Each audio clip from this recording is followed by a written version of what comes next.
Jabiro bakesa jalan abbatani sidanga kaba debitti tukajpa manu tukani oromo galana ditsani galana ditsani galana oromo galana ditsani galana ditsani galana sikidala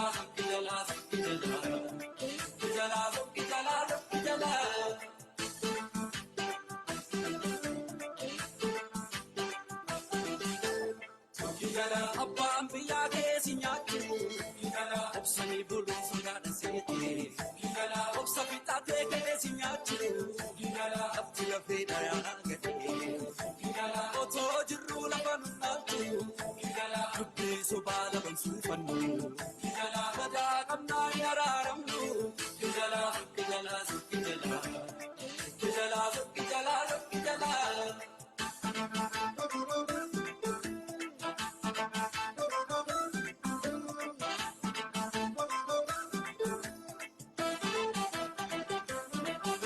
Sodaatu du'aame lubbuun bakeera dubbiin gurra nu buute garaan nu bubataadha Kambaala kee gurraacha guddaama booda finfinneen godhan baadha hin kennu eenyummaatu guddaama na wajjine kaloo kabadulooni ammaatti dubbiin jara ka'ee qotee bulaani sifaana kawalaani mukaana garaagara otoo waratee qabu kadhaana gubbaan karra muroon komarraan citu nagaam taaloolaan geeddo konseera walabdata isaatti gaafa roorro konseera walabdata moon gaafa roorro cheejedhime Chejali bunode, chejali tiapa, warani dinade, chejali me chejali, kundila faya, kumalo bolake,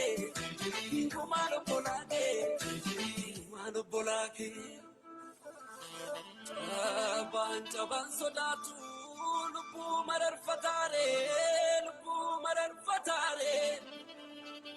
Oto gafarsi jiru leenci margadee daare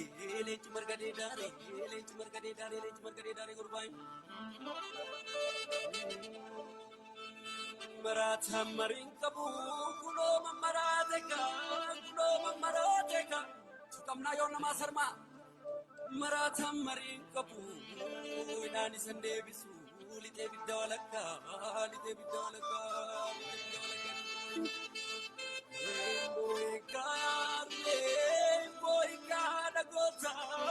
Boyka dese, ngota tu biyabdu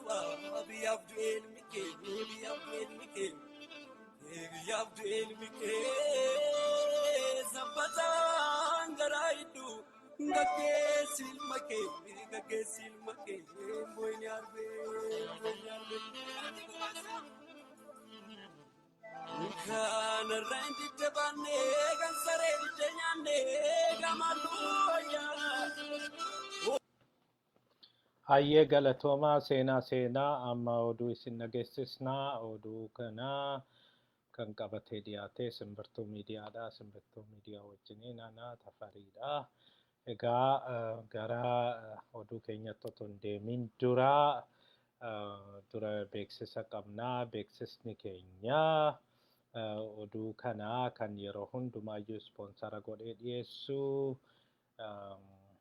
African Light Book and the Coffee Shop idha. African Light Book and the Coffee Shop in Minnesota St. Paulitti argama. Egaa kunooti kitaaba kana fakkeenyaa fi Oromo Dictionary qabannee dhiyaannee jirra.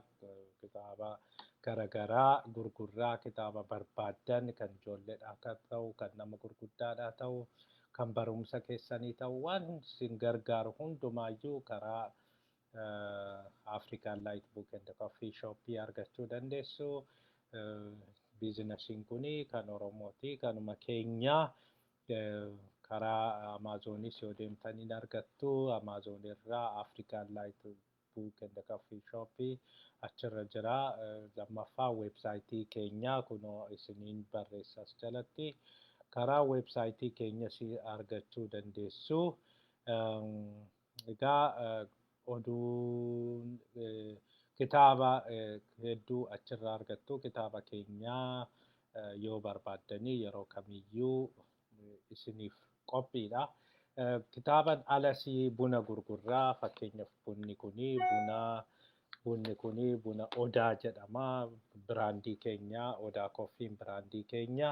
Kunooti bunni kuni giraama 300 buna akaawamaadha. Buna kana buna Gujii qabna, buna Jimmaa qabna. Kanaafi buna jalqabaa buna Kattaa Muduugaa qabna. Kanaaf buna kanas ajajachuu dandeessu.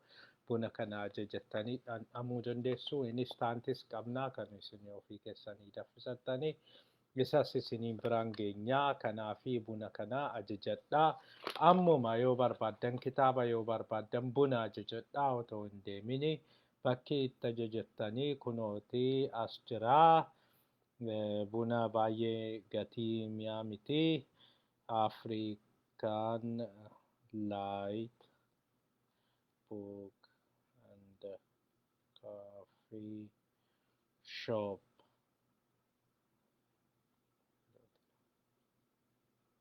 Okay, kana irraa argattu.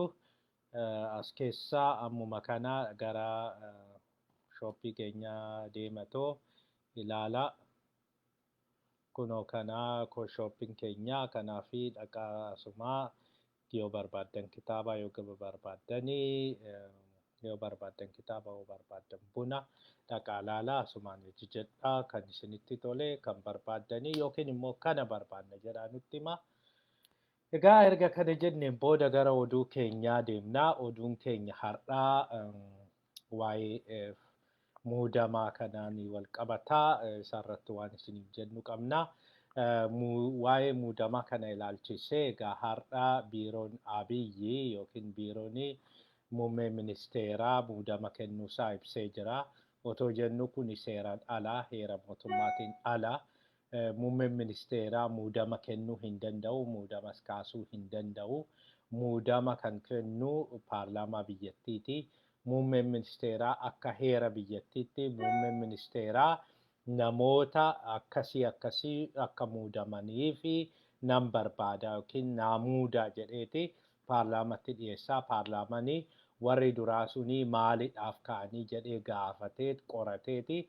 Achiin booda namoonni kuni hanqina akkasii qabu iddoo kanaa sirriitti gaggeessuu hin dandeenye jedhanii achiin booda namoota sana achirraa kaasanii gara namoota haaraa immoo namni kun hin ta'a jedhanii waan inni qabu himamee barumsi isaa duubni isaa waan adda addaa himamee achiin booda kan dhiyaatu egaa akka seeratti kan dhiyaatu kana duras Abiyyi yeroo baay'ee itti himamee ture. Kana dura ministeerota gaafa muuduu fi gaafa kaasu fakkeenyaaf obbo Lammaa Magarsaa gaafa ministeerummaarraa kaasanii dubbiin kun ka'ee ji'a tokko erga hojjetaniin booda paarlaamatti dhiyeessee muudama isaanis bakka isaanii nama muudame sanas achi ka'anii. Kanaaf walumaa galatti kun seeraan alaa. Hundaafiyyuu waa'ee kanaa maaliif ta'ee kan jedhu kana gaggaafachuu yaallee turre.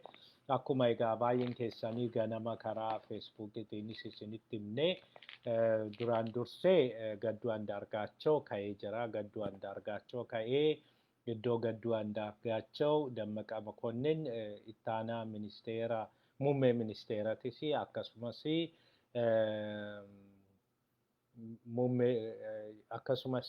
ministeera haajaa biyya alaa ta'eeti bakka lama kan tajaajilu.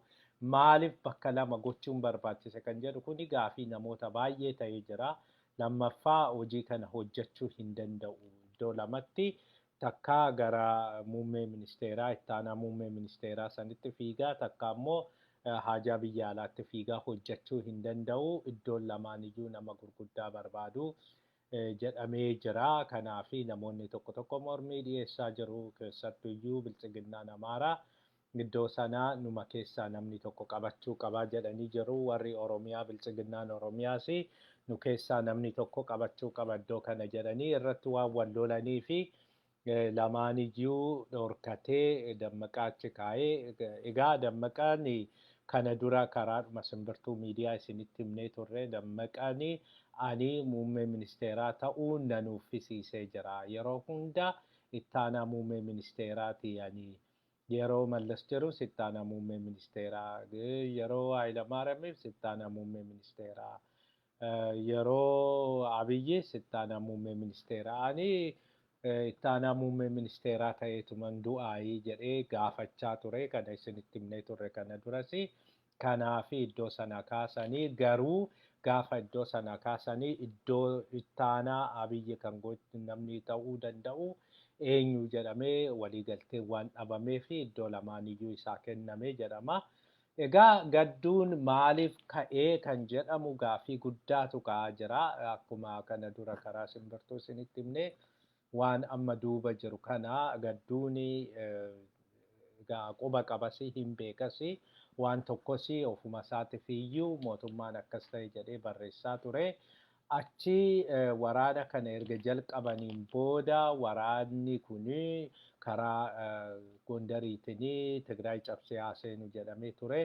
Haa ta'u malee karaa saniin waraana godhameen namoonni baay'een madaa'anii namoonni baay'een hubamanii jiru. Kanaafi achirraa kan ka'e lammaffaa karaa international communitytiinis dhiibbaa guddaatu godhamaa jira. Karaa dhiibbaa guddaa godhamaa jiru kanaani mee wanti kuni nuttaafu dubbii kana karaa nagaatiin xumuruu nu wayyaa isaan wajjiniin haa dubbannu jedhee Bahar Daaritti dubbatee jennaani achiin booda atiyyuu farra keenya jedhanii achirraa akka ka'u godhanii jedhu. Egaa walumaa galatti amma gorsaa muummee ministeeraa ta'ee jedhu malee iddoon sun iddoo hojii qabuu miti. Lammaffaa hojiirraa dhorkuu jechuudha kuni. Gama biraatiin hojii dhorkachuu jechuudha. Lammaanis yeroo tokko akkas godhamee ture. Walumaa galatti egaa warra tiim lammaa jedhamu kunii fi warri jijjiirama fide jedhamu kana of keessaa dha'uu fi Abiyyi yookiin bilchiginnaan maseentee nama gurguddaas dhabdee akka iddoon power vacuumiin akka uumamee jirudha kan kuni nu argisiisu. Kanaaf waan hongeen dhayeef wayii fakkaata. Kanuma wajjin wal qabatee gama biraatiin Jeneraal Adam achi ka'ee jira. Jeneraal Adam maaliif ka'e kan jedhu kana duras waa'ee Jeneraal Adam isinitti himnee jirra. Jeneraal Adam kana dura iddoo sana gaafa jiru ministeera kan ta'ee jiru yaadataa Qanaa Yaadataati. Dooktar Qanaa Yaadataa suni gubbaarra jira. Jalaan Biraanuu Juullaa jira. Hojicha kan hojjechaa ture Biraanuu Juullati. Jeneraal Adam hojii hin qabu ani hojiirraa na dhorkitanii hojiirraa ka'een jira waan an hojjedhu hin qabu jedhee ture. Akkuma kana dura isinitti himnee hojii sana waan dhabee fi Amaara qindeessaa ture. Amaara achi keessatti militarii keessatti qindeessaa ture jedhanii himatamaa ture. Innis yeroo baay'ee ani hojiin kun naan taane hojii hojjechaa waan hin jirreef na kaasaa jechaa ture. Ammas waan waraana kana keessatti wanta gaarii hin hojjenne yookiin performansiin kee baay'ee gadi bu'aadha waan sirraa eegamu hin goone jedhanii achirraa kaasanii. Haaluma kanaan egaa Biraanuu Juullaa achi ka'anii jiru. Biraanuu Juullaa eenyu? Waa'ee Biraanuu Juullaa xinnoo isinitti himna. Biraanuu Juullaa Arsii dhihaa bakka jedhamu Kuyyaraatti dhalatee, Kuyyaraatti guddatee, Kuyyaraatti baratee. Biraanuu Juullaa abbaa hin qabu haadhatu guddisee jedhama. Biraanuu Juullaa naannoo sanitti gaafa guddatu amaluma gaarii nama qabu hin turre. Magaala keessa ijoolleedhuma akka Shalabbee magaalaa jedhamu kana keessaa tokkodha. Achi keessaa egaa hiyyeessa waan ta'aniif haati isaanis Shonkora Nagadaa guddate. Namni kuni barumsa hin fixne otoo barumsa hin fixin otoo baay'ee hin baratini dargiin qabee gara waraanatti ergee dargiin qabee gara waraanitti ergeen booda gara achitti booji'amee wayyaaniidhaan booji'amee wayyaaniin booji'amee achiin booda OPDO ta'ee yookiin miseensotuma OPDO warra militarii keessa jiranii ta'ee deebi'ee erga dhufeen booda Biraanuu Juullaa naannoo akka biyya sanaatti akka jalqabarra mootummaan dargii kufee wayyaanee erga aangoo qabatteen booda naannoo bara 1994-95 sana barumsatti deebi'uudhaanii yeroo sanitti barumsa warri haaraan barsiifaman jiru. Warri haaraa barsiifaman kun warra lolarra turanii barumsa hin qabne jedhamee addatti manni barumsaa qophaa'ee fi Finfinnee keessatti barachaa ture kutaa 5 jalqabsiisanii achi keessatti erga barateen booda baratee otoo hin ta'in akka baratu sartifikeettii kennanii fi namni isa barsiise tokko akkanatti himetti booddeerra namni kun iddoo tokko wajjin hojjechaa turre. Kanaaf akkanatti himetti Biraanuu Juullaa karaa barumsaas dandeettii akka hin qabnee fi egaa garuu waanuma militarii keessa jiruu fi aangoo qabuu fi warra militarii kana wajjin barachaa akka turedha. Achiin booda lola Shaabiyaa sanaa fi gara kaabatti ramadame. Gara kaabatti ramadamee kaabarra otoo jiru booddeerra garasitti deemee garasitti erga deemeen booda achirraa ajajaa waraanaa kaabaa kanas ta'ee hojjetee jira. Yeroo sanatti egaa Kamaal Galchuu gaafa badee deemu innis qoratamee ture. Qoratamee achi inni qulqulluudha jedhanii booddeerraa guddina kennanii fi akka jedhamutti Biraanuu Juullaa fi Baacaa Dabalee waliin jaalatan jedhu keessattuu militarii keessatti maaliifi Biraanuu Juullaa Baacaan bitamtuudha bitamtuu wayyaanitti amanamaa miti wayyaanitti nu gurgurataa jedhee hamachaa ture warra isa beekanitti. Egaa haaluma kanaan booddeerraa gara jijjiiramni kun gaafa dhufu Biraanuun nutu jijjiirama fidee abbaan nuyi humna jijjiiramaa jedhee Abiyyiin walitti michee amma kunoo itaamaaዦrii ta'ee jira. Egaa waa'een Biraanuu Juullaa kanumaa Biraanuun ammas hojii kanaa ga'umsaan hin raawwataa amantaan jedhamu hin jiru. Kana wajjiniin egaa namni biraa namni aangorraa ka'ee iddoo biraa deemee Dammallaash Gabra Mikaa'elii. Dammallaash Gabra Mikaa'el dhalataa Ambooti. Dhalataa Amboo ganda Duwwaa 6tti dhalate. Abbaan isaa gara Ejeree jedhamtu karaa sanaa gara Ambootti akka deemedha kan himamu. Dammallaash Gabra Mikaa'el abbaan Oromoo haadhaan Amaara jedhu. Dammallaash kana duraa ajajaa poolisii Oromiyaa ta'ee tajaajilee jira. Akkasumas dhimma tikaa kanarratti iddoo baay'eetti tajaajilee jira. Kanaaf nama harka dhiigati. Kanaaf yeroo sakiriitii kanarra ture Abiyyi erga dhufeen booda itti gaafatamummaa sakiriitii kana yookiin tikaa kana dura Jeneraal Adamii gaggeessaa ture. Akkuma Abiyyi dhufeeni Adamii hin dandeenye jedhanii achirraa kaasanii Dammallaash godhanii yeruma sana iyyuu Dammallaash ittaanaa ture achumaan ol guddisanii hoogganaa godhanii erga hoogganaa godhaniin booda achi yeroo tokko hamma tokko hojjetee amma waan inni ka'ee fi dhimma Haacaaluu irratti waliigalteen hin jiru rakkoo guddaan sanaan wal qabataa jedhanii dubbachaa jiru. Maaliif ajjecha Haacaaluu keessa innis Abiyyis harka qabu. Haala kanaanii intalattiin Haacaaluu ajjeeste jedhamtu kana Laamroot Kamaal isatu ergee jedhama. Haa ta'u malee ishiirra harka qabee ishiin akka mana hidhaatii baatuyyuu godhee ture. Garuu poolisiin Finfinnee dhimma isaa waan qabatee fi poolisiin Finfinnee hin ta'u jedhanii harkatti qabanii booddeerra qorannoodhaan akka bira ga'ametti intalli iddoo garaagaraatti bilbilaa akka turtee fi waan ishiin jettes riikardii ta'ee qabameera. Kanaafi amma gara ishii dhumatu akka ajjeese jechuudhaaf deemaa jiru. Poolisoonnis ragaan jirus garasumatti deemamaa jira jedhama. Kanarraa kan ka'e Dammallaash maaliif harka irra qabaa waan saaxilamee fi sanarraa kan ka'e achi kaasuudhaa fi itti gaafatamummaarraas isa hambisuudhaaf jedhu icciitii baay'ees immoo of harkaa waan qabuuf kanuma kanaaf jedhu garuu egaa hoogganaa poolisii isa gochuun kunis maaliif akka ta'e hin beekamu. Hoogganaan poolisii Daashaa Xaasaw nama baay'ee Oromoo jibbuudha. Namni kun nama keessattuyyuu Jawaar akka hidhamuu fi gahee guddaa taphateedha. Namni kun maaliif akka aangorraa ka'e haga ammaa wanti beekne hin jiru.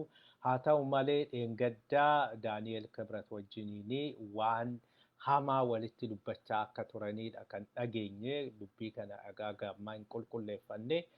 Maaliif maal waliin jechaa akka turanii fi wanta yaraa jecha yaraa walitti deddeebisan kuni maal akka ta'e hin beekne garuu walumaa galatti egaa kunis jibbarraa kan ka'e jedhamuu danda'a. Hunduma caala namoonni baay'een kan dubbachaa jiranii rishaafil gochuun kuni kufaatii keessattuyyuu sekiuritii fi militarii keessaa namoota baay'ee ari'uu fi hidhuun kuni akkasumas warra Tigraay namoota aangoo gurguddaa irra jiranii dhalataa Tigraay kan ta'an hundumaayyuu hidhuun kuni rakkoodha ofumaa isaatiif iyyuu rakkoo guddaa qaba. Kanaafi dhimma nageenya walumaa galatti damee nageenya kana keessatti rakkoo guddaan akka jiru kan argisiisu. Kanarraa kan ka'e kufaatii Abiyyii karaa baay'eedhaan waraana kana banee kufaa waan jiruuf kan rakkoon kun muudatee jedhanii dubbachaa jiru. Egaa ammas sirriitti qorannee deebinaa maaliif akka ta'ee fi sababni isaa maalirraa akka ka'e isa kana hundumaayyuu boruuf taanii qorannee isinitti himnaa. Kan biraa kan naannoo Amaaraatti egaa pirezidaantiin naannoo Amaaraa Tamasgan Xurunee ka'ee jira. Iddoo isaa Ageenyoota namni jedhamu inni Ageenyoota Shaagar namni suni pirezidaantii naannoo Amaaraa ta'eera. Tamasgan Xurunee bakka Dammallaash kana bu'ee jira. Tamasgan kana durasi Insaa Abiyyi jalatti hoogganaa ture. Insaa hoogganaas ta'ee ture. Dhimma sekiuritii kanaan beekumsa qabaa teeknikaalis beekumsa akkasii kana qabaa jedhameeti kan yaadanii as fidanii. Dura iddoo sana nan qabadha iddoo sana siin kennaa jedhee Abiyyi waadaa galeefii ture. Haala sanaan achi kaasanii as fidanii jedhama. Amma namni kun nama harka mirgaa Abiyyi waan ta'eef akka barbaadetti waan barbaade hojjechuu ni danda'a. Hunduma caala kan addatti eegamaa jiru kan Oromiyaati. Shimallis Abdiisaa hin kaasnamoo hin kaasnu kan jedhamu kanarratti waliigalteen hin jiru. Namoonni baay'een gara bilchiginnaa Oromiyaa keessaa eenyutu nu tuqaa eenyutu nutti bu'aa qe'ee keenya irratti eenyuyyuu dhufee nu filachuu nu buusuu nu muuduu hin danda'u. Kanaafiyyuu Shimallis achirraa hin bu'u jedhanii dhaadachaa jiru. Gara biraatiin Alamuu Simee iddoo Shimallis sana bakka buusuuf ta'anii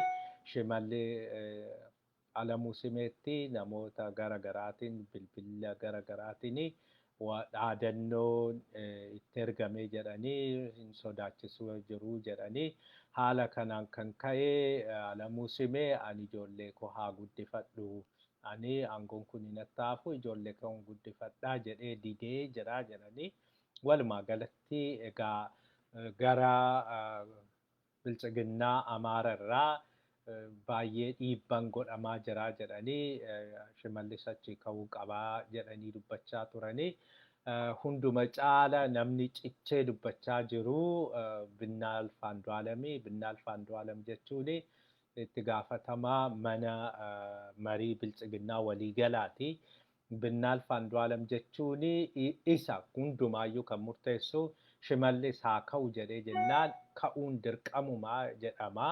Maaliif shaadoo pirezidaantii yookiin shaadoo piraayim ministeer kan jedhamu isa qabatanii jennaani waan tokko rakkoon hin jiru inni hin ta'u jennaani wanti ta'u hin jiru jedhaniiti kan dubbachaa jiranii. Kanaafi Binnaal Andu'aalem Shimallis haa ka'u jedhee murteessee jira. Akkasumas Dammaqa Makonninis Shimallis ka'u malee Oromiyaan nagaa hin argattu.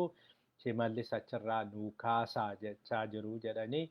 Egaa manni marii waamamee jira, borutti waamanii jiru jedhanii manni marii dhuguma waan kana dhaga'ee Shimallis Abdiisaa achirraa kaasee nama biraa himmuudhaan waan biraati garuu waldiddaa hamaatu jira. Yoo waldiddaan kun akkuma jirutti itti fufee Shimallis achirraa kaasanii jennaani namoonni bilchiginnaa Oromiyaa keessa jiran hedduun mufachuu danda'u. Kanaafi caalaa mufannaa kanaafi waldiddaa fi jeequmsaa bilchiginnaa Oromiyaa keessatti babal'isa jedhameeti kan yaadamu. Gama biraatiin yoo dhiisan immoo waldiddaan Amaaraa fi bilchiginnaa Amaaraa fi Oromiyaa kun caalaa cimee deema. Caalaa cimee gaafa deemuu fi namoonnis nu tuffatu warri Oromiyaa waan nuti jenne hin dhagaanii gorsa keenya hin dhagaanii jedhu Abiyyi mataa isaatiin Shimallis akka achi ka'u barbaada. Jara gammachiisuudhaa fi yoo sana gochuu baatanii walitti bu'iinsi kun hammaachaa deemaa jechuudha. Egaa wanta jiru hordofnee isinitti himnaa waan fuulduratti ta'u. Sanaan ala gara oduu keenya lammaffaatti deemnaa. Oduun keenya lammaffaa waraanni karaa garaagaraatiin itti fufee jira. Waraanni kun gara dhiyaatiin karaa amma mootummaan keessattuyyuu humni nageenyaa keessattuyyuu raayyaan ittisa biyyaa karaa dhiyaatiin hanga deemee aga humaraa qabannee jirra. Karaan achirraa galuu hin jiru. Karaan citee jira. Haa ta'u malee ragaa qabatamaan nuti arganne karaa sana kutuudhaaf tattaaffitu jira. Karaa sanaanii keessattuyyuu humni muraasni darbatamaa wayii gara Suudaanii galee Suudaanii irranii as dhufee humaraa qabachuudhaaf tattaaffii godhamaa jira malee humaraan hin qabamne karaa saniin magaalli guddaan qabameeyyuu hin jiru jedhu.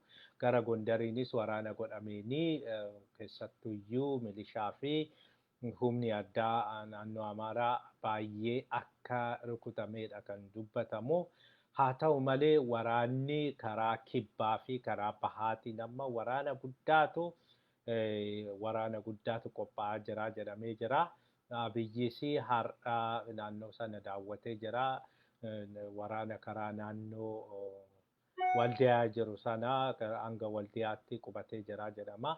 Kanaafi waraana naannoo sana jiru hanga dhaqee raayyaa qobboo jirutti waraana guddaatu jira. Gara biraatiin immoo Affaar keessanis waraanni qophaa'aa jira jedhama. Kanaafi waraanni guddaan kan gaggeeffamu karaa saniini jedhameeti kan yaadamu. Hundaafiyyuu ammaa fi karaa adda afuriini Tigraay weeraruudhaa fi bilchiginnaan yookiin Abiyyi qophii xumuree jira. Kanuma wajjin wal qabatee waraanni kun meeshaa gurguddaa Tigraay qabu akka misaayilii akka meeshaa garaagaraa kana fageenya irraa furguggafaman kana rukutuudhaa fi xiyyara lama achitti ergee xiyyarri lama jalaa rukutamee jira jedhama. Xiyyarri kaleessa har'a ganama rukutame jalqaba miigii 23 jedhama. Amma immoo galgala kana waraanni helikoophitarii guddaan jalaa rukutamee jira jedhama. Haala kanaan egaa hamiilee argatanii karaa qilleensaatiin olaantummaa argachuun itti ulfaata jedhamee yaadama Abiyyitti. Lammaffaa meeshaan waraanaa kun isaan iddoo tokko jira jedhanii yaadanii garuu iddoo barbaadame sana hin jiru. Hanga barbaadame bakka meeshaan waraanaa rukunne jedhu malee hin rukunne jedhama. Sanaan ala Abiyyi sodaachisuudhaa fi piroopagaandaadhaan diroonii fayyadamnee jirra. Dirooniidhaan parsiishiniidhaan kan nuti fayyadamaa jirru jedhu garuu parsiishin teknoolojii irraa waan gahan hin fakkaatu. Ammaayyuu drone technologies sana ga'anii waraana kana akka gaggeessaa jiran wanti beekame hin jiru. Raadaarii keessaas ba'anii kan jedhamu kuni proppagandaadhaaf malee teknoolojii sana irra ga'ee akka hin qabnedha kan dubbachaa jiranii. Egaa waraanichi akkasiin itti fufee jira, akkasumatti cimee jira. Waraana kanaan wal qabatee warri garaagaraa biyyoonni garaagaraa fi dhaabbileen garaagaraa araara jedhanii jiru. Araarri haa bu'u jedhanii jiru. Igaade araarri haa bu'u jedhee gaafatee jira. Igaad keessaa Suudaanii, Jibuutii hooggantuudha amma Itoophiyaa, Somaalee akkasumas Keeniyaan keessa jiru. Igaad keessa dura akka Eritiriyaanis keessa turte booddarraa Eritiriyaan keessa ari'amte. Kanaaf amma isaanis nageenya jedhanii gaafatanii jiru. Lammaffaa Afrikaa Yuuniyeeniinis gaafateera. Karaa Afrikaa Yuuniyeenii hooggantuun Afrikaa Yuuniyeenii amma Afrikaa Kibbaati. Afrikaan Kibbaa dhiibbaa akka gaggeessistu gaafatamee jira. United Nationiin ammas deddeebi'ee gaafateera. Waraanni kun waraana hamaa ta'uu danda'a. Biyyattiis jeequu akkasumas biyyoota ollaatti illee waraanni kun cehuu danda'a. Kanaaf waraanni Itoophiyaa keessatti gaggeeffamu waraana balaa guddaa baatee deemu waan ta'eef dhaabbachuu qaba jedhanii gaafatanii jiru. Kanuma wajjiniin United Nationiin naannoon miliyoona 9 namni miliyoona 9 buqqa'uu danda'a. Kun immoo rakkoo guddaa uumuu danda'a jedhee jira. Egaa Tigraay uummata naannoo miliyoona 6 kan isaan qabanii. Miliyoonni 9 buqqaa gaafa jedhu akka tilmaamanitti miliyoonni 6 naannoo Amaaraatti kan buqqa'uudha. Miliyoonni 3 immoo naannoo Tigraay kan buqqa'uudha. Haala kanaanii fuulduratti rakkoon nyaataa nu qunnamuu danda'a. Gargaarsa namni barbaadu hedduu ta'uu danda'a. Biyyattiin ikoonomiin ishees hedduu gadi deemaa jira. Kanaaf biyyattiin kufuu iyyuu dandeessi. Failed state yookiin statelessii ta'uu dandeessi jedhanii jiru. Hunduma caala immoo kan isaan sodaachaa jiranii aangoo hundi fi gocha kana kan gochaa jiru Abiyyi mari'atee otoo hin ta'in kophaa waan gaggeessaa jiruuf abbaa irree waan ta'eef Abiyyi hin jiru taananii wanti tokko wanti qophaa'e hin jiru. Namni waan ta'u hin beekamu. Kanaaf walumaa galatti even Dammaqa Makonnin achirraa ittaanadha jedhee isa ittaanaa ture achirraa kaasee gara foreign affairs geessuun isaa of jalaa namni yootuma inni jiraachuu baate illee namni biraa jira jedhamu sana dhabamsiisee biyyattii kana wal nyaachisuudhaaf aangoodhaa jedhamee akka wal nyaatan gochuudhaaf deemaa jira. Kanaaf wanti kun sirrii miti jedhanii biyyoonni garaagaraa mormaa jiru. Ameerikaan mormaa jirti, Eurooppiyaan Yuuniyeeniin mormaa jira, Jarmaniin keessattuu karaa ministeera haajaa biyya alaa Jarmaniitiin ergaa dabarsite amma hatattamaanii waraana fi dhukaasa dhaabanii waliin mari'achuu qabu jedhanii jiru. Abiyyi garuu mari'achuun hin danda'amu, mariin jedhamu hin jiru jechaa jira. Egaa wanti lolaas kana fakkaata, wanti araaras kana fakkaata. Biyyoonni garaagaraas waan jechaa turan kanuma. Waan nu dhaggeeffattaniif galatoomaa. Yeroo hundaa filannoon keessanii simbirtuu miidiyaa haa ta'u. Simbirtuun miidiyaan yeroo hundumaayyuu oduu sa'a kanatti isinii dhiyeessaa. Simbirtuu miidiyaa kan ispoonsar godhu immoo African Light Book and Coffee Shopidha. African Light Book and Coffee Shop kunoo asirraa argachuu dandeessu. Akka hin daganne kitaaba barbaaddan, kitaaba dubbisuu barbaaddan African Light Book and dubbisuun nama godhaa, dubbisuun nama guutuu nama godhaa. Kanaafi kitaaba dubbisaa isiniin jenna. Kanaaf jenneeti mana kitaabaa kana kan banne malee interestii biraa hin qabnu. Kitaabota Oromoo 500 ol qabna. Kitaabota biyya addunyaarra jiran hundumaayyuu immoo qabna. Kanaaf kitaaba barbaaddan nu ajajadhaa. Manni kitaabaa keenyaa isa kana kunooyi asirraa argattu. Egaa waan nu dhaggeeffattaniif galatoomaa. Warri ooltan nagaan oolaa, warri bultan nagaan bulaa. Fuula ifaan boru sa'aatii kanatti wal arginu jennaa. Galatooma.